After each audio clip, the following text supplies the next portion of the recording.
जैसा कि आपने बताया था कि कंप्यूटर में किसी प्रोग्राम पर कार्य करने के लिए ऑपरेटिंग सिस्टम की आवश्यकता होती है। क्या आप हमें ऑपरेटिंग सिस्टम के बारे में विस्तार से बता सकती हैं? बिल्कुल रोहन, चलो हम ऑपरेटिंग सिस्टम के बारे में विस्तार से विचार करते हैं। ऑपरेटिंग सिस्टम एक प्रोग्राम है जो कंप्यूटर के अन्य प्रोग्रामों से पारस्परिक संबंध स्थापित करने में हमारी सहायता करता है। ऑपरेटिंग सिस्टम के बिना कंप्यूटर बेकार है। कई तरह के ऑपरेटिंग सिस्टम उपलब्ध होते हैं। ऑपरेटिंग सिस्टम प्रयोगकर्ता व कंप्यूटर के मध्य एक माध्यम का कार्य करता है। सभी प्रोग्रामों को चलने के लिए ऑपरेटिंग सिस्टम की आवश्यकता होती है, परंतु ऑपरेटिंग सिस्टम स्वतः ही चालू होता है। कंप्यूटर को चालू करते ही ऑपरेटिंग सिस्टम स्वतः ही चालू हो जाता है।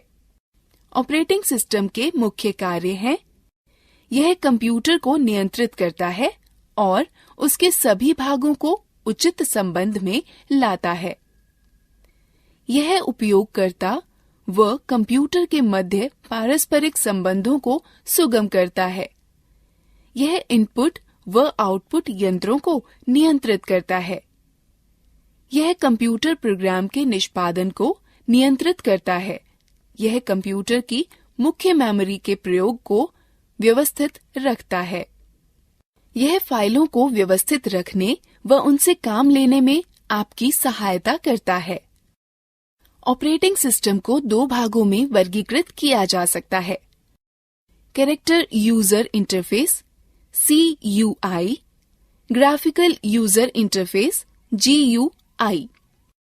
एक एक कर हम इनके बारे में विचार करते हैं। कैरेक्टर यूजर इंटरफेस (CUI) में किसी तरह के आइकॉन या चित्र नहीं होते हैं। यह केवल लेख व अक्षरों पर चलता है। हम CUI पर लेखीय निर्देश जैसे रीनेम, CLS, CD, MD और DIR या डायरेक्टरी पर कमांड निर्देश देकर कार्य कर सकते हैं। CUI का एक उदाहरण है disk operating system. Graphical user interface GUI की पृष्ठभूमि चित्र वाली होती है और साथ साथ बहुत सारे आइकॉन भी होते हैं। GUI के उदाहरण हैं Windows XP, Windows XNT, Windows 7 और उबुंटू।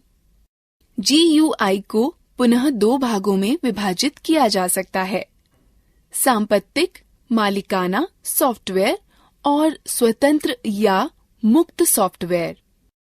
मालिकाना सॉफ्टवेयर एक प्रकार का कंप्यूटर सॉफ्टवेयर है जिसकी अनुज्ञप्ति कॉपीराइट धारक के विशिष्ट कानूनी अधिकार के अधीन होती है। मालिकाना सॉफ्टवेयर के उपयोग के लिए अनुज्ञप्ति की आवश्यकता होती है, जो उसकी फीस देने या भुगतान करने के बाद ही प्राप्त होता है। इनका प्रयोग वैध अनुज्ञप्ति के बाद ही किया जा सकता है। उपयोगकर्ता इनको न तो परिवर्तित, न साझा कर सकता है, न ही पढ़ सकता है और न ही पुनर्वितरित कर सकता है। मालिकाना सॉफ्टवेयर के सामान्य उदाहरण हैं Microsoft, Apple INC, IBM operating system व यूनिसिस। स्वतंत्र या मुक्त सॉफ्टवेयर वे सॉफ्टवेयर हैं जिनको उपयोगकर्ता इंटरनेट से बिना किसी फीस के डाउनलोड कर सकता है। यह एक खुले लाइसेंस स्रोत के तहत उपलब्ध होते हैं, जो उपयोगकर्ता को सॉफ्टवेयर परिवर्तित करने, साझा करने और पुनर्वितरित करने की आजादी देता है। यद्यपि परिवर्तन करने के लिए कॉपीराइट अधिकार नहीं दिए गए होते हैं। स्वतंत्र या मुक्त सॉफ्टवेयर के सामान्य उदाहरण हैं यूनिक्स, लाइनक्स, ऑरोरा UX और ओनिन सोलरिस। हमें माइक्रोसॉफ्ट विंडोज के बारे में जानना चाहिए, जो कि सबसे ज्यादा प्रचलित ऑपरेटिंग सिस्टम है। अरे हाँ, मैंने माइक्रोसॉफ्ट विंडोज के बारे में बहुत सुना है। माइक्रोसॉफ्ट विंडोज माइक्रोसॉफ्ट द्वारा विकसित किए गए एवं बेचे गए ग्राफिकल इंटरफेस ऑपरेटिंग सिस्टम की श्रृंखला है। अधिकतर जिन कंप्यूटरों का हम प्रयोग करते हैं उनमें माइक्रोसॉफ्ट विंडोज का ऑपरेटिंग सिस्टम पूर्व स्थापित होता है। यदि आपके कंप्यूटर में विंडो ऑपरेटिंग सिस्टम नहीं है तो आप अनुज्ञप्त प्राप्त सॉफ्टवेयर प्रमाणित सॉफ्टवेयर विक्रेता के यहाँ से खरीद सकते हैं। इसके अतिरिक्त इस सॉफ्टवेयर को माइक्रोसॉफ्ट की वेबसाइट से ऑनलाइन भी खरीदा जा सकता है। GUI इंटरफेस प्रोग्राम प्रयोग करने व उनको संगठित करने में आपकी सहायता करता है। विंडोज विजिविग प्रकार के इंटरफेस होते हैं, जिसका अर्थ है कि जो आप देखते हैं वही आप प्राप्त करते हैं। यदि आपके कंप्यूटर का ऑपरेटिंग सिस्टम विंडोज है तो कंप्यूटर चालू करते ही सबसे पहले दिखने वाली स्क्रीन डेस्कटॉप कहलाती है। आप विंडोज डेस्कटॉप का प्रयोग सभी प्रोग्राम संचालित करने, संगठित करने में कर सकते हैं। डेस्कटॉप 2 भागों में विभाजित होता है, मुख्य भाग या विंडोज डेस्कटॉप तथा टास्क बार। नीचे पतली पट्टी को टास्क बार कहते हैं। टास्क बार में स्टार्ट बटन होता है, जिसके जरिए हम कंप्यूटर के अन्य प्रोग्रामों तक पहुंच सकते हैं। टास्क बार की पृष्ठभूमि को वॉलपेपर कहते हैं। कंप्यूटर आरंभ करने पर सबसे पहले दिखने वाली स्क्रीन डेस्कटॉप कहलाती है। डेस्कटॉप पर दिखने वाली छोटे छोटे चित्र आइकॉन कहलाते हैं। यह आइकॉन फाइल, प्रोग्राम और फोल्डर के शॉर्टकट छोटे रास्ते हैं जिनके जरिए इनमें आसानी से व जल्दी से पहुंचा जा सकता है।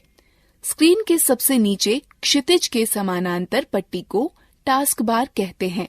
टास्क बार पर एक और स्टार्ट बटन और दूसरी तरफ कई छोटे छोटे आइकॉन व शॉर्टकट होते हैं। कंप्यूटर पर चल रहे सभी उपयोजन व प्रोग्राम टास्क बार पर आइकॉन के रूप में दिखते हैं। कंप्यूटर पर चल रहे सभी एप्लीकेशन व प्रोग्राम इन्हीं आइकॉन के द्वारा एक्सेस उपयोग किए जा सकते हैं। टास्क बार कंप्यूटर पर चल रहे विभिन्न प्रोग्रामों में एक से दूसरे पर जाने का रास्ता उपलब्ध कराता है। यदि बहुत सारे एप्लीकेशन प्रोग्राम चल रहे हों और टास्क बार पर सभी आइकॉनों के लिए स्थान कम हो तो एक तरह के आइकॉन एक समूह में आ जाते हैं। स्टार्ट बटन के द्वारा आप अन्य प्रोग्रामों व सिस्टम की अन्य उपयोगिताओं का प्रयोग कर सकते हैं। स्टार्ट मेन्यू में मौजूद कंट्रोल पैनल का उपयोग कंप्यूटर में विभिन्न हार्डवेयर और सॉफ्टवेयर के विन्यासों या सेटिंग को बदलने के लिए किया जाता है। स्टार्ट मेन्यू के हेल्प और सपोर्ट मेन्यू का उपयोग विंडोज पर कार्य के दौरान आवश्यकता पड़ने पर सहायता प्राप्त करने के लिए किया जाता है। स्टार्ट मेन्यू की सहायता से आप मात्र एक क्लिक में कंप्यूटर को बंद कर सकते हैं, लॉग ऑफ या पुनः चालू कर सकते हैं। निम्न प्रक्रिया से आप अपने सिस्टम की तारीख व समय परिवर्तित कर सकते हैं। पहले टास्क बार पर दाईं ओर दिख रहे तारीख व समय पर क्लिक करें, तब एक घड़ी व कैलेंडर प्रकट होगा। टास्क बार पर तारीख व समय पर क्लिक करें, तब समय व तारीख परिवर्तन लिंक पर क्लिक करें। तत्पश्चात समय व तारीख परिवर्तन बटन पर क्लिक करें। समय व तारीख निर्धारित करें। समय व तारीख परिवर्तन को सुरक्षित करने के लिए हाँ पर क्लिक करें और समय व तारीख डायलॉग कोष्ठ पर वापस आएं। परिवर्तन सुरक्षित करने के लिए हाँ पर क्लिक करें। समय व तारीख डायलॉग कोष्ठ को बंद। डेस्कटॉप दर्शाने वाली स्क्रीन का वह भाग है जिसे आप कंप्यूटर लॉग ऑन करने पर देखते हैं। आइकॉनों के पीछे दिखने वाले चित्र दृश्य को वॉलपेपर अथवा डेस्कटॉप की पृष्ठभूमि कहते हैं। जब आप अपने कंप्यूटर को कुछ समय के लिए निष्क्रिय छोड़ देते हैं तो एक चित्र अथवा लेख की चलचित्र की प्रदर्शित होती है। इसे स्क्रीन सेवर कहते हैं। डेस्कटॉप की पृष्ठभूमि परिवर्तित करना। आप अपने कंप्यूटर के वॉलपेपर अथवा डेस्कटॉप की पृष्ठभूमि आइकॉनों को अपनी इच्छा के चित्र और दृश्य से बदल सकते हैं। पहला, डेस्कटॉप के खाली स्थान पर माउस का दायां राइट क्लिक बटन दबाएं। तत्पश्चात सूची के वैयक्तिक विकल्प पर क्लिक करें। तत्पश्चात डेस्कटॉप की पृष्ठभूमि लिंक पर क्लिक करें। तत्पश्चात चित्र का चयन करें और उसे डेस्कटॉप की पृष्ठभूमि की नियत करें। अंत में सेव या सुरक्षित बटन दबाकर परिवर्तनों को सुरक्षित करें। स्क्रीन सेवर नियत करना। यदि आप डेस्कटॉप की स्क्रीन सेवर परिवर्तित करना चाहते हैं तो यह प्रक्रिया अपनाएं। पहला, डेस्कटॉप के खाली स्थान पर उस माउस का दायां राइट क्लिक बटन दबाएं। तत्पश्चात सूची के वैयक्तिक विकल्प पर क्लिक करें। तत्पश्चात डेस्कटॉप की स्क्रीन सेवर लिंक पर क्लिक करें। तब स्क्रीन सेवर का ड्रॉप डाउन मेन्यू पर क्लिक कर सूची से स्क्रीन सेवर चुनें। तत्पश्चात स्क्रीन सेवर चालू करने के लिए वेट कॉम्बो बॉक्स से प्रतीक्षा समय के मिनट निर्धारित करें। तत्पश्चात प्रीव्यू बटन पर क्लिक कर स्क्रीन सेवर देखें। तब निर्धारित बटन पर क्लिक कर स्क्रीन सेवर को निर्धारित करें। अंत में सेव या सुरक्षित बटन दबाकर परिवर्तनों को सुरक्षित करें। अब रोहन, यह याद रखें कि एक कंप्यूटर में ऑपरेटिंग सिस्टम व व्यक्तिगत कार्यक्रमों के लिए उपलब्ध किसी सूचना को फाइल कहते हैं। एक फाइल एक दस्तावेज, चित्र, संगीत या चलचित्र हो सकती है। ढेर सारी फाइलों को एक स्थान पर रखने के लिए आप एक फोल्डर बनाते हैं। आप कंप्यूटर की किसी भी ड्राइव में फाइल या फोल्डर बना सकते हैं।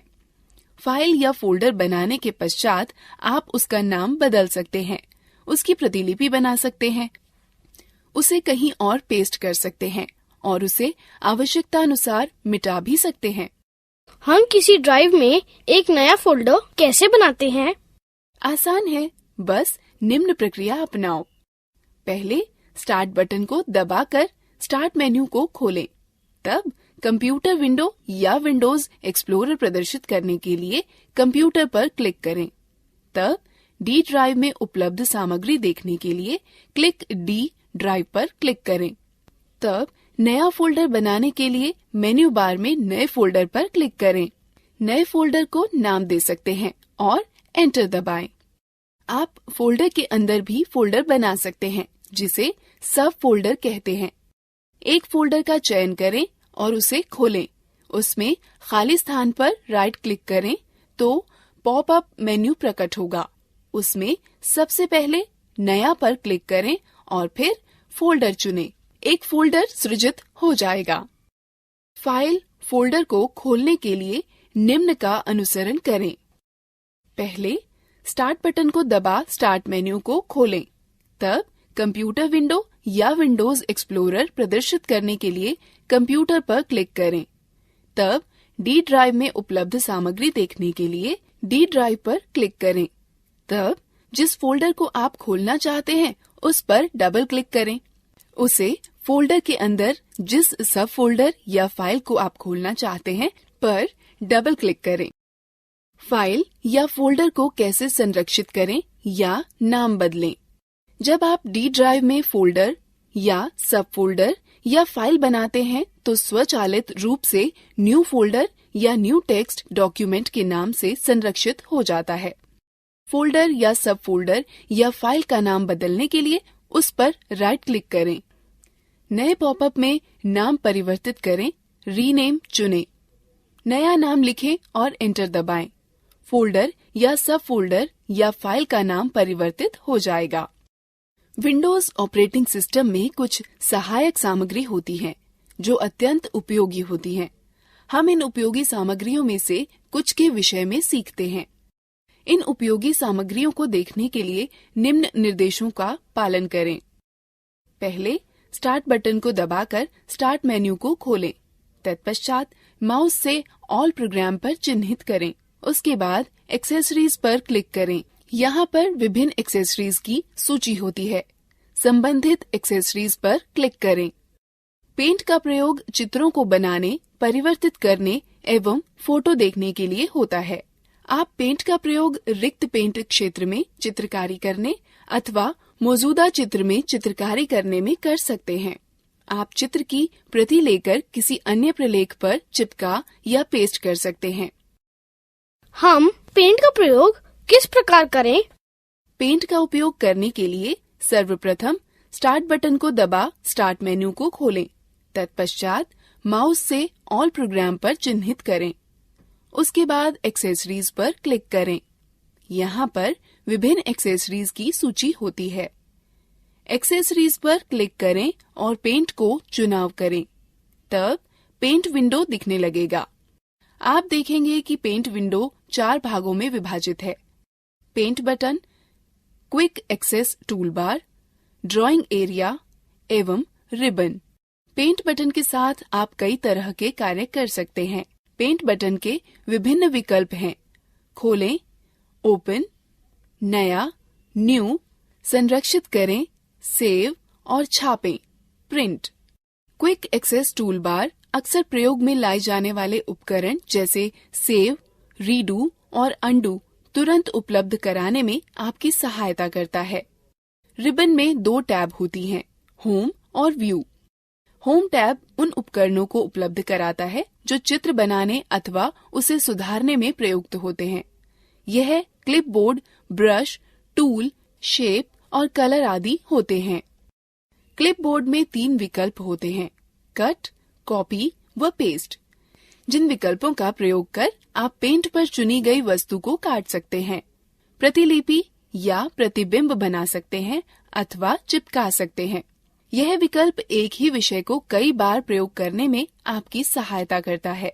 प्रतिबिंब का चुनाव आपको उन विषयों को चुनने व संपादित करने में सहायता करता है जिनको आप चयनित करना चाहते हैं, काट छांट करना चाहते हैं, आकृति में परिवर्तन करना चाहते हैं अथवा घुमाना चाहते हैं। उपकरण, टूल का चयन आपको विभिन्न उपकरण उपलब्ध कराता है जिससे आप आकृति बना व संपादित कर सकते हैं। यह उपकरण है पेंसिल, रंग भरना, लिखना, मिटाना, रंग उठाना और बड़ा करना। ब्रश में नीचे की ओर खुलने वाला एक मेन्यू होता है जिससे आप चित्र बनाने के लिए विभिन्न प्रकार के ब्रशों का चयन कर सकते हैं। आकृतियाँ विकल्प से आप अपने चित्र को विभिन्न आकृतियाँ दे सकते हैं। रंग विकल्प से आप अपने चित्र में विभिन्न रंग भर सकते हैं। प्रत्येक प्रश्न के लिए सही विकल्प चुनें। सही है, अच्छा प्रयास।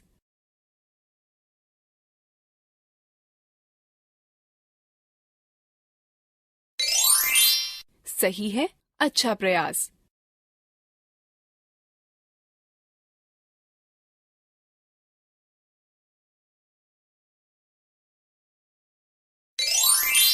सही है, अच्छा प्रयास।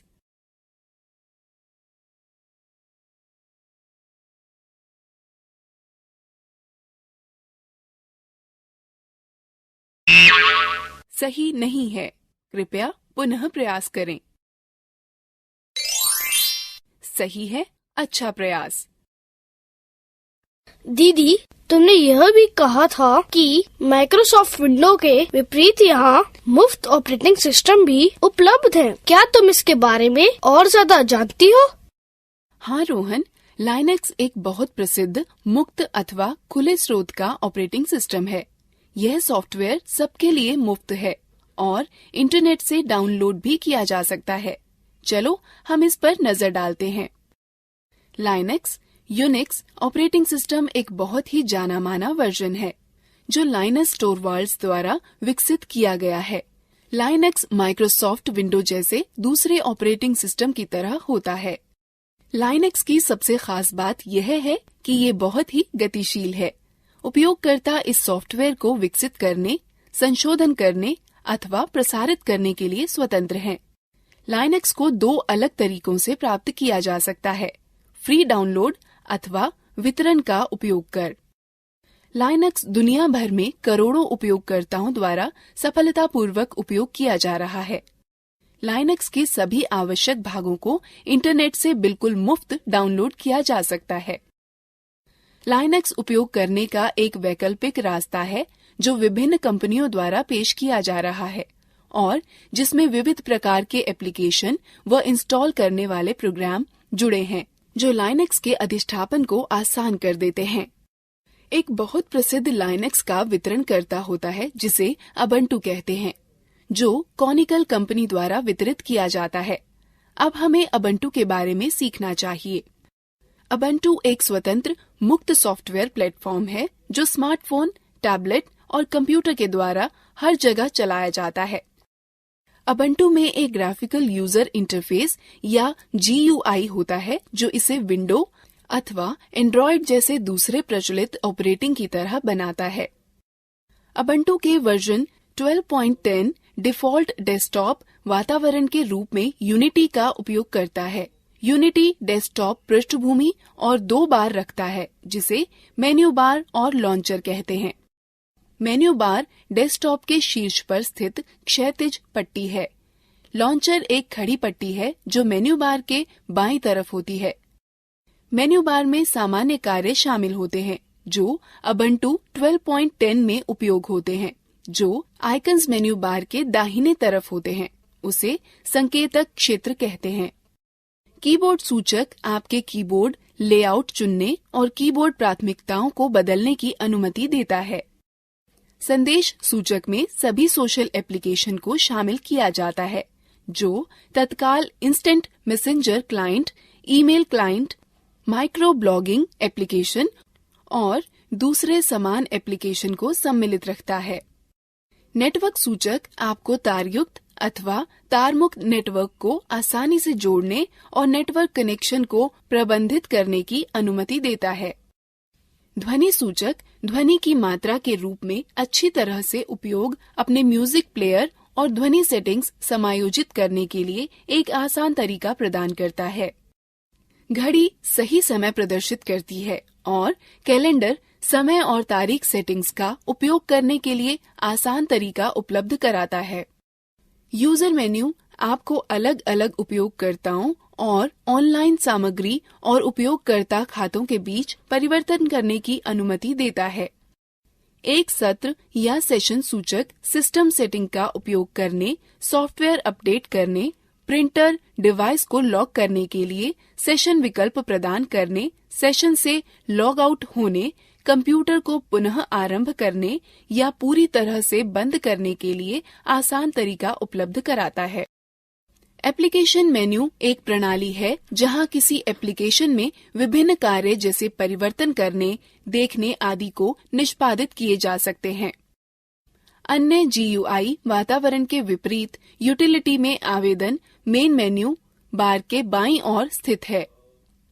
एक विशिष्ट आवेदन को देखने के लिए आप सूचक का प्रयोग करके डेस्कटॉप के मेन्यू बार पर आवेदन आइकन के लिए माउस को स्थानांतरित कर सकते हैं। यह डेस्कटॉप के मेन्यू बार में खुद को ऊपर रखकर एप्लीकेशन को सक्षम करेगा, इसलिए इस एप्लीकेशन को देखा और इस्तेमाल किया जा सकता है। माउस को मेन्यू बार से दूर ले जाने पर डेस्कटॉप फिर से दिखाई देने लगता है। यूटिलिटी का वह फीचर जो एप्लीकेशन दिखाता है, एप्लीकेशन के मेन्यू केवल जब जरूरत होती है, जब ये नेटबुक और लैपटॉप उपयोगकर्ताओं के लिए फायदेमंद होता है और इसे अधिक मुक्त वर्क स्पेस प्रदान करता है। ऊर्ध्वाधर पट्टी के आइकन्स जो स्क्रीन के बाईं तरफ होते हैं लॉन्चर कहलाते हैं। जब यह लॉन्चर चलाया जाता है तो यह सक्रिय आइकन्स के एप्लीकेशनों को आसान पहुंच प्रदान करता है। लॉन्चर में सबसे ऊपर पहला आइकन डैश कहलाता है जो एक निर्णायक खोज व मूल तत्व है। एक एप्लीकेशन को लॉन्चर से रन करने अथवा पहले से रन हो रही एप्लीकेशन को प्रदर्शित करने के लिए एप्लीकेशन आइकन पर क्लिक करते हैं। फोरग्राउंड में एप्लीकेशन अपने आइकन के दाहिनी तरफ एक अकेले सफेद त्रिकोण के द्वारा संकेतित किया जाता है। लॉन्चर के द्वारा एप्लीकेशन जोड़ना और हटाना। एक एप्लीकेशन को जोड़ने के लिए लॉन्चर के एप्लीकेशन आइकन पर दाहिने क्लिक करके और लॉन्चर के लॉक का चयन करके एप्लीकेशन को रन करें। लॉन्चर से एक एप्लीकेशन को हटाने के लिए पहले एप्लीकेशन आइकन पर दाहिने क्लिक करें, फिर अनलॉक से लॉन्चर का चयन करें। डैश एक औजार है जिसकी मदद से आप कंप्यूटर पर एप्लीकेशन व फाइलों का तेजी से पता लगा सकते हैं व उन तक पहुंच सकते हैं। डैश का पता लगाने के लिए लॉन्चर के सबसे ऊपर वाले आइकॉन जिस पर उबुंटू का प्रतीक चिन्ह बना हो पर क्लिक करें। डैश आइकन का चयन करने पर एक और विंडो खुलेगी जिसमें सबसे ऊपर सर्च बार के साथ ही हाल में इस्तेमाल की गई एप्लीकेशन, फाइल और डाउनलोड का संग्रह भी होगा। डैश आपको स्थानीय स्तर व सुदूर की सूचनाएं खोजने की अनुमति देता है। डैश की मुख्य विशेषताएं। डैश की दो मुख्य विशेषताएं हैं, फाइलें व फोल्डर ढूंढना और एप्लीकेशन को ढूंढना। वर्कस्पेस आपको एप्लीकेशन को एक समूह में करने की अनुमति है जो अव्यवस्था को कम करता है और डेस्कटॉप नेविगेशन में सुधार लाता है। मूलभूत रूप से उबुंटू में 4 वर्कस्पेस होते हैं। एक वर्कस्पेस से दूसरे वर्कस्पेस पर जाने के लिए लॉन्चर पर वर्कस्पेस स्विचर पर क्लिक करें। यह एप्लीकेशन आपको एक वर्कस्पेस से दूसरे वर्कस्पेस पर जाने की अनुमति देता है। विंडोज को बंद करना, अधिकतम करना, न्यूनतम करना व बहाल करना। न्यूनतम बटन विंडो को वर्तमान में दिखाई पड़ने वाली स्क्रीन से हटाकर उसे लॉन्चर में रखा देता है। अधिकतम बटन एप्लीकेशन को विंडोज की पूरी स्क्रीन पर फैला देता है। विंडोज को बंद करने के लिए विंडो के ऊपर बाएं कोने पर दिए हुए क्रॉस बटन पर क्लिक करें। विंडो को वर्कस्पेस पर इधर उधर ले जाने या हटाने के लिए माउस के पॉइंट को विंडो के टाइटल बार पर ले जाएं और माउस के बाएं बटन से क्लिक करें तथा बाएं बटन को दबाए रखते हुए विंडो को खींचें। विंडो का आकार बदलने के लिए माउस पॉइंटर को विंडो सिरे पर या कोने पर ऐसे रखें कि माउस पॉइंटर 2 तरफा तीर में परिवर्तित हो जाएगा, जिसे रीसाइज आइकॉन कहते हैं। माउस के बाएं बटन से क्लिक करें तथा बाएं बटन को दबाए रखते हुए विंडो को खींचें। कंप्यूटर पर फाइल का पता लगाने के 2 तरीके हैं। सीधे लॉन्चर के डैश के माध्यम से जिस फोल्डर में फाइल रखी गई हो का पता लगाकर उस तक पहुंचना, या सामान्यतः उपयोग में लाए जाने वाले फोल्डरों व हाल में ही प्रयुक्त फाइलों में फाइल व फोल्डर टूल का प्रयोग करना। गो मेन्यू सामान्यतः प्रयोग में आने वाली फोल्डरों की सूची होती है। गो में जाने के लिए अपने माउस को बार पर सबसे ऊपर ले जाएं और गो को चुनें। तब इस मेन्यू कंप्यूटर पर क्लिक करके अपने कंप्यूटर की फाइलें खोजें। यदि आप होम नेटवर्क स्थापित करते हैं तो आपको साझा की गई फाइल या फोल्डरों के लिए मेन्यू में आइटम मिल जाएगा। होम फोल्डर का प्रयोग व्यक्तिगत फाइलों को संग्रहित करने के लिए किया जाता है। यह उपयोगकर्ता के लॉगिन नाम से मेल खाता है। इसमें बहुत सारे वे फोल्डर होते हैं जो इंस्टॉलेशन के दौरान अपने आप बन जाते हैं। इसमें डेस्कटॉप दस्तावेज, डाउनलोड, म्यूजिक, संगीत, चित्र, पब्लिक, टेम्पलेट्स और वीडियो शामिल हैं। Nautilus file manager. जैसे विंडो के पास फाइल व फोल्डरों को खोजने के लिए विंडो एक्सप्लोरर होता है, उसी प्रकार उबुंटू फाइल व फोल्डरों को खोजने के लिए डिफॉल्ट रूप से नॉटिलस फाइल मैनेजर का प्रयोग करता है। दीदी, नॉटिलस फाइल मैनेजर कहाँ है? Nautilus file manager window. Desktop पर एक फोल्डर पर डबल क्लिक करो, नॉटिलस फाइल मैनेजर विंडो खुल जाएगी। डिफॉल्ट विंडो में निम्न विशेषताएं होती हैं: menu bar, title bar, tool bar, बायां पैन व दायां पैन। नॉटिलस नेविगेट करने के निम्न पद हैं। फोल्डरों के बीच नेविगेट करने के लिए नॉटिलस फाइल मैनेजर के बाएं पैन में पुस्तक चिन्हों का प्रयोग करें। वापस जाने के लिए पाथ बार में फोल्डर के नाम पर क्लिक करें। एक दिखने वाले फोल्डर पर डबल क्लिक आपकी उसे नेविगेट करने में सहायता करेगा। नॉटिलस के साथ फाइल को खोलने के लिए उसके आइकन पर डबल क्लिक करें अथवा आइकन पर दायां क्लिक करें और ओपन विथ के विकल्पों में एक को चुनें। नॉटिलस में एक नया फोल्डर बनाने व सेव करने के लिए पहले फाइल पर क्लिक करें और फिर क्रिएट न्यू फोल्डर पर क्लिक करें। उसके बाद बनने वाले डिफॉल्ट फोल्डर का नाम अनटाइटल्ड फोल्डर को इच्छानुसार नाम दें। यह नॉटिलस में सुरक्षित हो जाएगा। फाइल या फोल्डर को कॉपी करने या प्रतिलिपि बनाने के स्टेप्स हैं।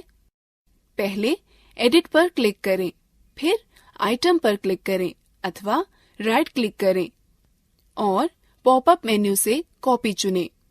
अब आप कॉपी की गई फाइल को इच्छित स्थान पर पेस्ट करें। कई नॉटिलस विंडोज का प्रयोग करना। आप निम्न प्रकार से कई नॉटिलस विंडो भी खोल सकते हैं। पहले फाइल बनाएं, तब न्यू विंडो पर क्लिक करें। यह नई विंडो खोलेगा और आपको फाइलों या फोल्डरों को 2 स्थानों से ड्रैग करने की अनुमति देगा। नया टैब खोलने के लिए पहले फाइल पर क्लिक करें, फिर न्यू टैब। फाइल की ब्राउजिंग के लिए प्रयोग किए जाने वाले स्थान के ऊपर 2 टैब युक्त एक नई पंक्ति खुलेगी। दूसरा पैन खोलने के लिए व्यू पर क्लिक करें, फिर एक्स्ट्रा पैन पर।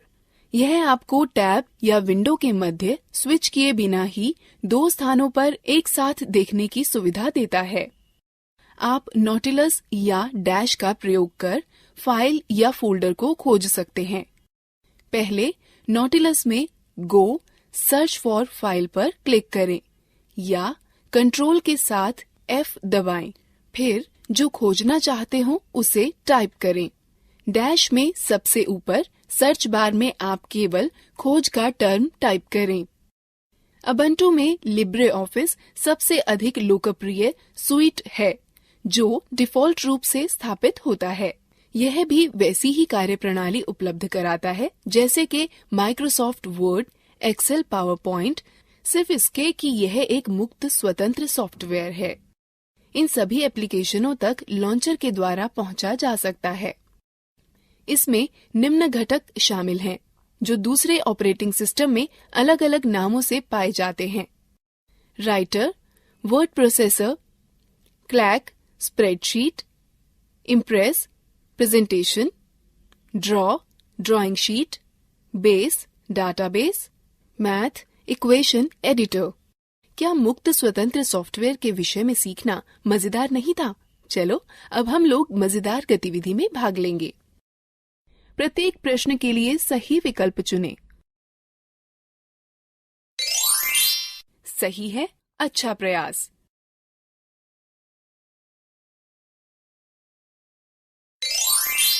सही है, अच्छा प्रयास।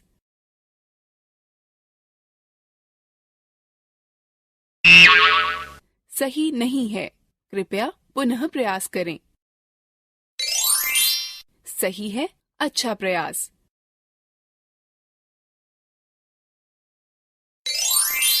सही है, अच्छा प्रयास। दीदी, क्या मोबाइल फोन व टैबलेट भी कंप्यूटर की तरह ऑपरेटिंग सिस्टम रखते हैं? हाँ रोहन, आजकल मोबाइल फोन व टैबलेट भी पर्सनल कंप्यूटर के ऑपरेटिंग सिस्टम की खूबियां रखते हैं। साथ ही साथ अन्य खूबियां जैसे touch screen, cellular, Bluetooth, wifi, GPS mobile, navigation, camera, video camera, speech recognition, आवाज रिकॉर्डर, म्यूजिक प्लेयर व अन्य विशेषताएं। अधिकांश मोबाइल फोनों में एंड्रॉयड, विंडोज अथवा सिम्बियन ऑपरेटिंग सिस्टम होता है। ओह, मैं मोबाइल फोनों के विषय में और बहुत कुछ जानना चाहता हूँ। क्या आप मुझे सिखा सकती हैं? हाँ बिल्कुल, चलो यहाँ से शुरू करते हैं कि एक मोबाइल फोन में विभिन्न सुविधाओं का प्रयोग कैसे करते हैं।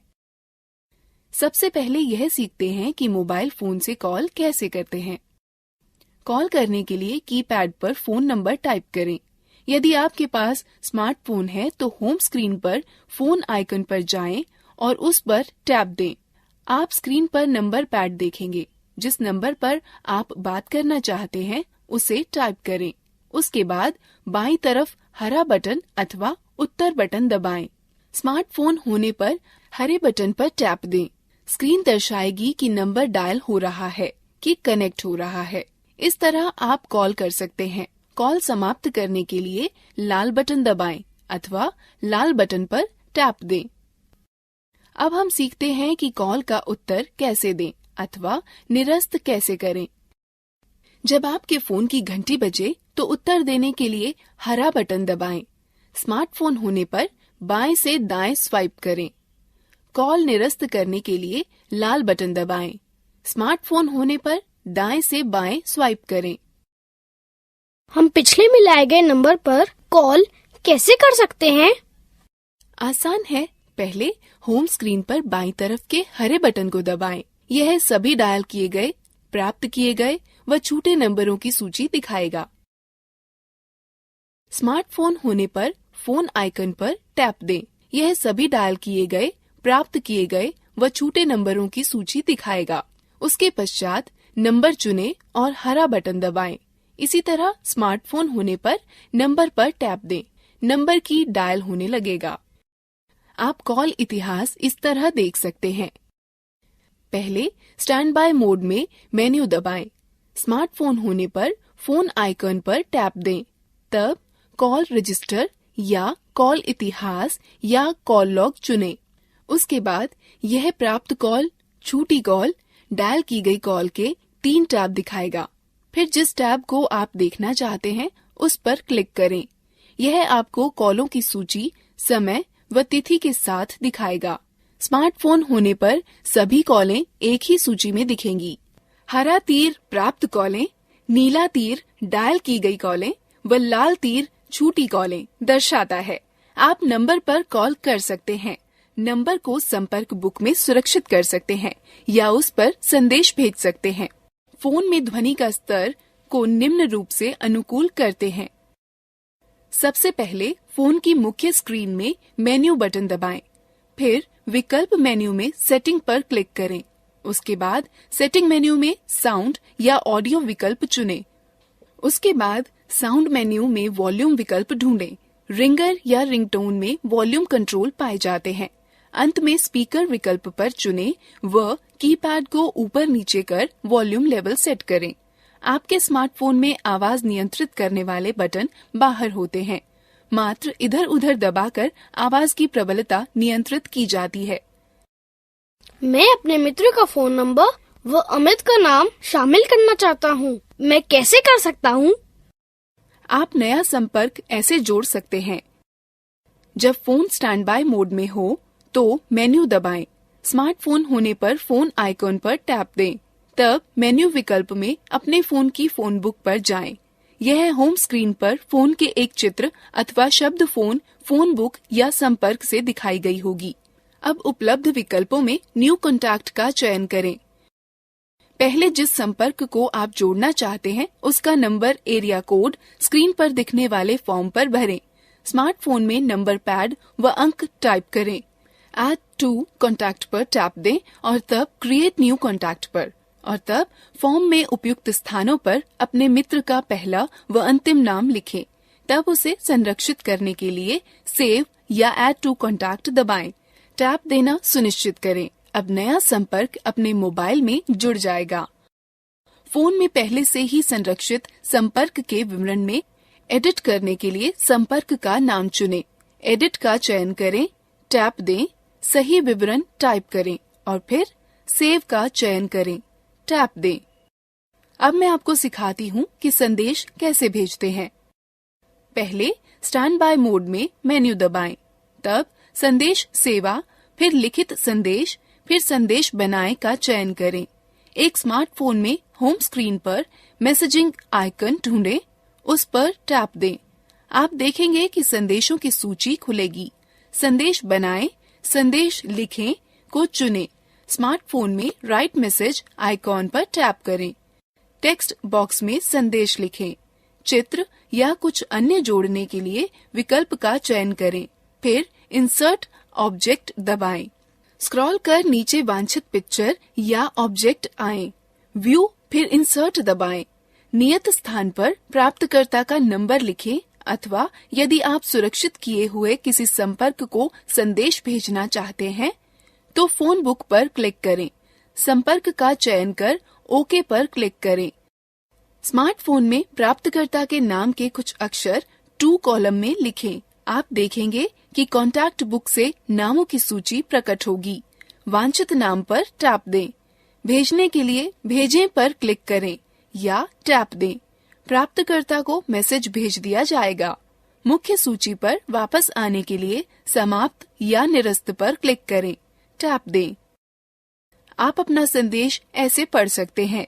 जब आपको संदेश प्राप्त होता है तो आप होम स्क्रीन में सबसे ऊपर लिफाफे का निशान का आइकन देखेंगे। आप स्क्रीन पर एक बॉक्स में एक मैसेज रिसीव्ड लिखा हुआ देखेंगे। नए संदेश को देखने के लिए शो दबाएं, संदेश पढ़ें। दीदी, क्या हम मोबाइल फोन के द्वारा इंटरनेट का प्रयोग कर सकते हैं?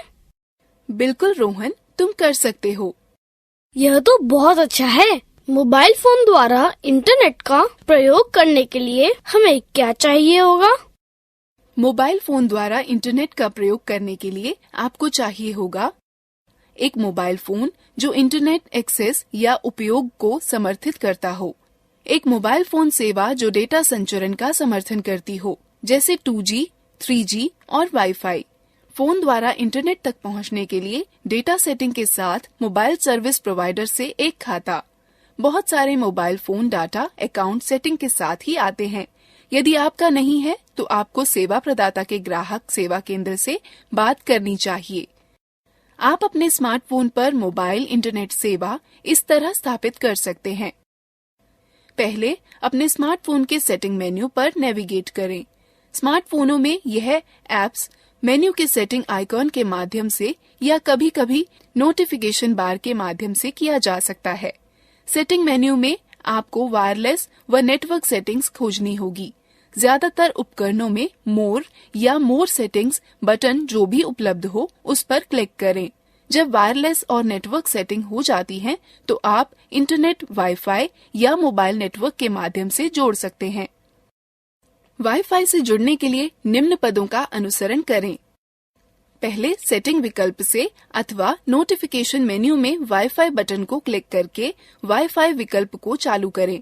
तब आपको उपलब्ध इंटरनेट नेटवर्कों की सूची दिखाई देगी। यदि आपने वाईफाई नेटवर्क पहले से ही सेव कर रखा है तो यह ऑटोमेटिक ही जुड़ जाएगा। अन्यथा आपको वाईफाई नेटवर्क जिसे आप जोड़ना चाहते हैं चुनना होगा। यदि पासवर्ड की आवश्यकता हो तो उसे इंटर करें और कनेक्ट पर क्लिक करें। इंटरनेट का उपयोग करने के लिए इंटरनेट ब्राउजर का उपयोग करें। इंटरनेट के लिए मोबाइल नेटवर्क जोड़ना। पहले वायरलेस व नेटवर्क विकल्प में अधिक सेटिंग या मोर सेटिंग विकल्प पर जाएं। तब मोबाइल नेटवर्क पर क्लिक करें। वहां आपको मोबाइल डाटा चेक बॉक्स को चेक करना होगा। अब इंटरनेट तक पहुंचने के लिए इंटरनेट ब्राउजर का उपयोग करें। कीपैड आधारित फोनों में भी हर कोई बड़ी आसानी से इंटरनेट का उपयोग कर सकता है। पहले मेन्यू में जाएं, फिर इंटरनेट चुनें। तब या तो होम पेज का चयन करें, अन्यथा होम स्क्रीन में 0 को कुछ क्षण के लिए दबाकर रखें। उसके पश्चात वेब एड्रेस इंटर करें और गो टू एड्रेस का चयन करें। तब एड्रेस इंटर करें और ठीक है का चयन करें। वेब खोजने के लिए यदि आप पहली बार सर्च कर रहे हों तो सर्च का चयन करें और खोजे जाने वाले विषय को दर्ज करें और सर्च का चयन करें। मेरे मोबाइल में रेडियो है, मैं उसे कैसे सुन सकता हूँ? रेडियो सुनने के लिए पहले स्टैंड बाय मोड में मेन्यू दबाएं, तब मीडिया और फिर रेडियो पर जाएं। स्मार्टफोन होने पर मेन्यू में रेडियो आइकॉन पर टैप दें, फिर फोन को संगत हेडसेट से जोड़ें। यह एक एंटीना की तरह कार्य करता है। उसके बाद ऑटोमेटिक अथवा मैनुअल ट्यूनिंग विकल्प का चयन करके जो रेडियो चैनल आप सुनना चाहते हैं का चयन करें। चैनल सेव करें का विकल्प चुन चैनल सुरक्षित करें। तब ऊपर नीचे स्क्रॉल कर वॉल्यूम सेट करें। रेडियो बंद करने के लिए विकल्प फिर बंद करें का चयन करें। टैप दें। मुझे यह भी बताने दें कि मोबाइल फोन पर गाना कैसे बजाते हैं। पहले स्टैंड बाय मोड में मेन्यू दबाएं, तब फोन में उपलब्ध एप्लीकेशन को देखने के लिए मल्टीमीडिया मेन्यू खोलें। म्यूजिक एप्लीकेशन मीडिया या गैलरी के रूप में दर्शाया गया हो सकता है। तब म्यूजिक या साउंड का चयन करें। स्मार्टफोन होने पर मेन्यू में रेडियो आइकॉन पर टैप दें। अपने मीडिया प्लेयर पर उपलब्ध गाने ब्राउज करें व उनमें से अपनी डिवाइस पर बजाने के लिए एक का चयन कर बजाएं। गाना बजना रोकने अथवा उसे पुनः बजने देने के लिए प्ले, पॉज प्ले को दबाएं, टैप दें। एक ही बटन प्ले और पॉज के लिए कार्य करता है। म्यूजिक प्लेयर से निकलने के लिए बाईं तरफ के लाल बटन को दबाएं। स्मार्टफोन में पॉज बटन टैप दें। आपको अपने फोन पर गाने स्टोर करने के लिए मेमोरी कार्ड की आवश्यकता होगी। अब यहाँ कुछ तरीके हैं कि मोबाइल फोन से फोटो कैसे लें। पहले स्टैंड बाय मोड में मेन्यू दबाएं, तब मीडिया चुनें और फिर कैमरा चुनें। स्मार्टफोन होने पर कैमरा आइकॉन ढूंढकर उस पर टैप दें, तब डिस्प्ले स्क्रीन को व्यू फाउंडर की तरह प्रयोग करें। ऊपर नीचे खिसकाकर जूम इन और जूम आउट कर सकते हैं। स्मार्टफोन में अपनी उंगलियों की चुटकी को फैलाकर अथवा सिकोड़कर स्क्रीन को फैलाकर डिस्प्ले का आकार बड़ा व छोटा कर सकते हैं। फोटो लेने के लिए सिलेक्ट या हाँ बटन का चयन करें। स्मार्टफोन में कैमरा आइकॉन ढूंढकर उस पर टैप कर फोटो खींचें। सेव बटन को दबाकर फोटो सेव करें। स्मार्टफोन में फोटो एल्बम या गैलरी में स्वयं ही सेव हो जाती है। यह कुछ तरीके हैं जिससे वीडियो रिकॉर्ड किया जा सकता है। मेन्यू में जाकर फोटो और फिर वीडियो कैमरे का चयन करें। स्मार्टफोन होने पर कैमरा आइकॉन पर टैप दें, तब स्क्रीन के प्रदर्शन को व्यू फाउंडर की तरह प्रयोग करें। जूम इन और जूम आउट करने के लिए ऊपर नीचे स्क्रॉल करें। स्मार्टफोन में अपनी उंगलियों की चुटकी को फैलाकर अथवा सिकोड़कर से स्क्रीन पर प्रदर्शन क्षेत्र का आकार बदल सकते हैं। रिकॉर्डिंग चालू करने के लिए रिकॉर्ड को चुनें। स्मार्टफोन में होने पर स्क्रीन पर मौजूद छोटे लाल आइकॉन पर टैप दें। रिकॉर्डिंग को रोकने के लिए स्टॉप दबाएं। स्मार्टफोन में होने पर लाल आइकॉन पर फिर से टैप दें। संरक्षित करें बटन को दबाकर फोटो सुरक्षित करें। स्मार्टफोन में फोटो एल्बम या गैलरी में स्वयं ही संरक्षित हो जाती है। मोबाइल फोन व स्मार्टफोन तीव्र गणना के लिए उपयोगी हैं। यह कैसे संभव है? कैलकुलेटर के द्वारा कैलकुलेटर प्रयोग करने के तरीके हैं। पहले स्टैंड बाय मोड में मेन्यू दबाएं, तब ऑर्गेनाइजर और फिर कैलकुलेटर का चयन करें। स्मार्टफोन होने पर में कैलकुलेटर आइकॉन मेन्यू में ढूंढें और उस पर टैप दें। फोन के नंबर पैड का प्रयोग कर नंबर लिखें। फिर जोड़ने, घटाने, गुणा करने व भाग फंक्शन का चयन करें। फिर दूसरा अंक लिखें। उत्तर जानने के लिए बराबर का चिन्ह दबाएं या टैप दें। धन्यवाद दीदी, आपके कारण मुझे मोबाइल फोनों के बारे में इतनी जानकारी प्राप्त हुई। मुझे टैबलेट में भी दिलचस्पी है। क्या आप उनके बारे में जानती हैं? हाँ बिल्कुल रोहन, चलो हम टैबलेट के बारे में जानते हैं। टैबलेट कंप्यूटर के छोटे, हल्के और अधिक प्रबंधनीय रूप हैं। वे तार रहित व ले जाने योग्य यंत्र हैं, जिनमें सूचनाओं तक पहुंचने के लिए अथवा प्रोसेस करने के लिए स्पर्श इनपुट की तरह प्रयोग होता है। टैबलेट में वह ऑपरेटिंग सिस्टम होते हैं जो ग्राफिकल यूजर इंटरफेस GUI उपलब्ध कराते हैं और एप्लीकेशनों को चला सकते हैं। टैबलेट के सुप्रसिद्ध ऑपरेटिंग सिस्टम हैं एंड्रॉयड, विंडोज व iOS। टैबलेट मुख्यतः दो भागों में बांटे जा सकते हैं, फोन सुविधा के साथ तथा कॉल सुविधा के बिना। टैबलेट जो कॉल सुविधा के साथ होता है, उसमें सिम कार्ड के लिए खांचा बना होता है। आपको कॉल करने के लिए, प्राप्त करने के लिए तथा संदेश भेजने व प्राप्त करने के लिए एक सिम कार्ड तथा किसी मोबाइल नेटवर्क का कनेक्शन की आवश्यकता होगी। टैबलेट जिसमें कॉल सुविधा नहीं होती है, उसमें सिम कार्ड के लिए स्लॉट नहीं होगा, लेकिन उसमें अन्य सभी विशेषताएं समान होती हैं। तब भी आप इंटरनेट के प्रयोग से कॉल करने में समर्थ होंगे। चलो अब हम टैबलेट की कुछ विशेषताओं के बारे में जानते हैं। अधिकतर टैबलेट निम्न उद्देश्यों के लिए प्रयोग होते हैं: कॉल करने के लिए, कॉल प्राप्त करने के लिए, संदेश भेजने व प्राप्त करने के लिए, गाने सुनने के लिए, फोटो खींचने व वीडियो बनाने के लिए, वीडियो देखने के लिए, ई पुस्तकें पढ़ने के लिए, इंटरनेट चलाने के लिए, ईमेल भेजने व प्राप्त करने के लिए, म्यूजिक, फोटो व वीडियो अन्य से साझा करने के लिए। निम्न तरीके से टैबलेट पर म्यूजिक सुना जा सकता है। सर्वप्रथम एप्लीकेशन मेन्यू पर जाएं, तब म्यूजिक पर टैप देकर पार्श्व या बैकग्राउंड संगीत इंटरफेस को एंटर करें। अब आपको म्यूजिक फाइल सूची को हाल ही में एल्बम, कलाकार, गीत, प्लेलिस्ट या शैलियों में उचित विकल्प का चयन करके वर्गीकृत कर सकते हैं। फिर गानों को 1 सेकंड के लिए दबाएं, टैप दें, जिससे विकल्प मेन्यू प्रकट हो जाएगी। इसके बाद आप play, add to playlist, shop for artist, delete या सर्च विकल्पों में से किसी एक का चयन कर सकते हैं।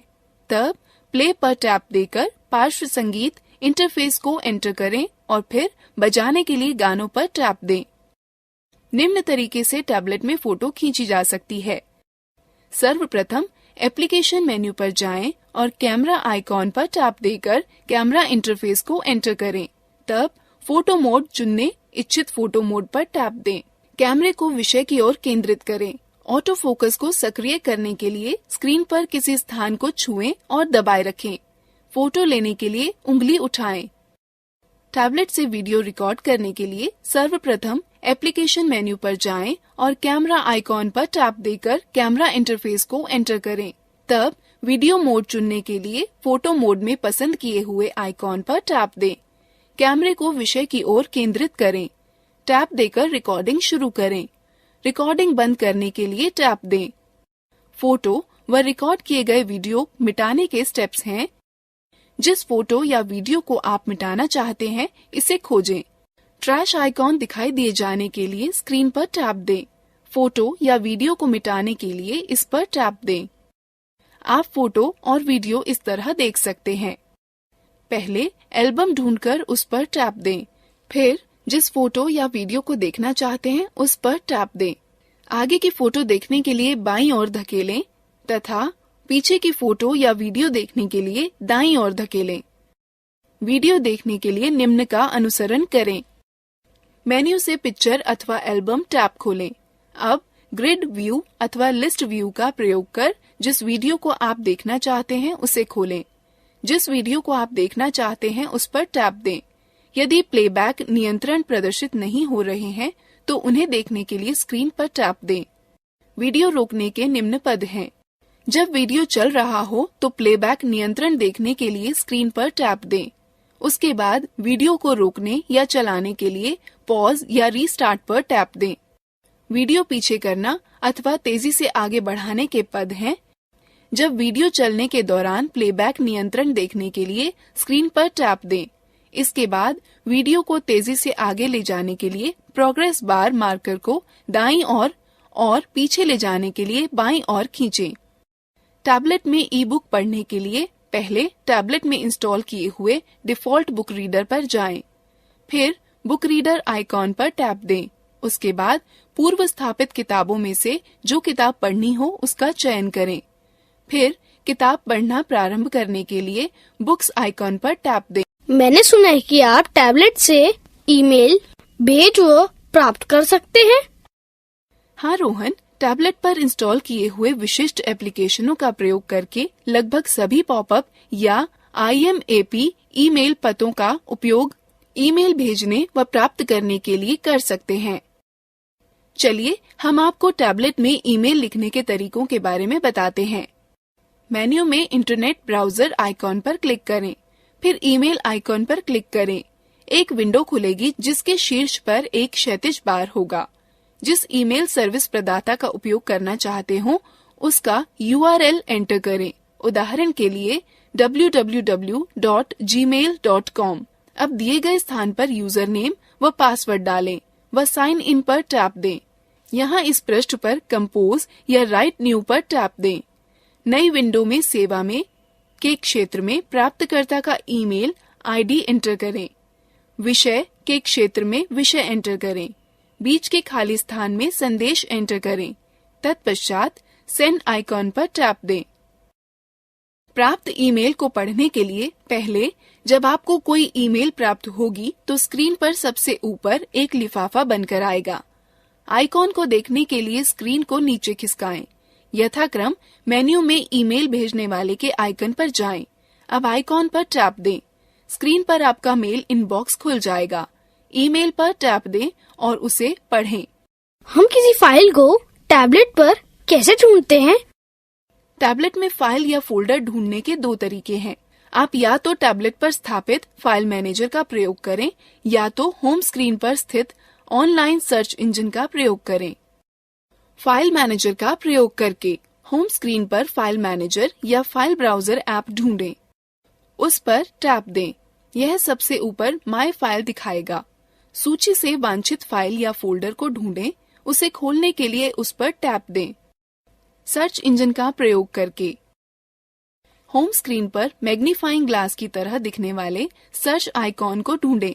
उस पर टैप दें, जिससे एक नई विंडो प्रकट होगी। आप देखेंगे कि उस पर एक क्षैतिज टैब में सर्च लिखा होगा। उसमें जो सूचना आप ढूंढना चाहते हैं उसके पहचान शब्द लिखें। ऑनलाइन सर्च का परिणाम स्क्रीन पर आ जाएगा। इसको खोलने के लिए वांछित पर टैप दें।